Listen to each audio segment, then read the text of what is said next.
ചാക്കിൽ നിന്നിട്ട് ചേന നോക്കി നല്ല മുളച്ച് നിൽപ്പുണ്ട്. ഇനി നമുക്ക് കുറച്ചുകൂടി മണ്ണും കൂടെ ഇട്ടിട്ട് കുറച്ച് വളമൊക്കെ ഇട്ട് കൊടുക്കണം കേട്ടോ. പിന്നെ ഇത് കണ്ടോ, കാച്ചിൽ കയറ്റി വിട്ടിരിക്കുന്ന നോക്കി. കാച്ചിൽ നമുക്കറിയാമല്ലോ, എത്ര കയറിപ്പോകുന്നോ അതനുസരിച്ച് പൊക്കത്തിൽ ഹൈറ്റിൽ കയറിയാൽ അതനുസരിച്ച് ആ ചുവട്ടിൽ കായ ഉണ്ടാവും. അപ്പോൾ ഒരു മരത്തിൻ്റെ ചുവട്ടിൽ വെച്ചിരിക്കുകയാണ് കേട്ടോ. ഇത് ഒരു 6-7 ചാക്ക് വെച്ചിട്ടുണ്ട്.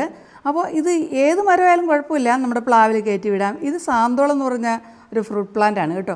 അപ്പോൾ ഇതിലേക്കാണ് ഇത്തവണ ഞാൻ ഇതിനു മുമ്പ് ഈ ചാക്കിൽ കാച്ചിൽ നടുന്നൊരു വീഡിയോ ചെയ്തിട്ടുണ്ട്. അത് കണ്ടിട്ടില്ലാത്തവരൊന്ന് കയറി കാണണേ. എന്നിട്ട് ഇതുപോലെ അങ്ങോട്ട് ഒന്ന് 2 ചെറിയ കമ്പ് വെച്ചിട്ട് അങ്ങോട്ട് കയറ്റി കൊടുത്താൽ മതി. ആ മരത്തിലേക്ക് അങ്ങോട്ട് കയറി പോയിട്ട് നമുക്കിഷ്ടം പോലെ കാച്ചിക്കുക. കാരണം എലി തിന്നുമെന്നോ അല്ലെങ്കിൽ എന്തെങ്കിലും ഒന്നും ഉപദ്രവിക്കുമെന്ന് പേടിക്കേണ്ട. ഇട്ട് കൊടുക്കുന്ന വളമൊക്കെ അത് വലിച്ചെടുക്കുകയും ചെയ്യും.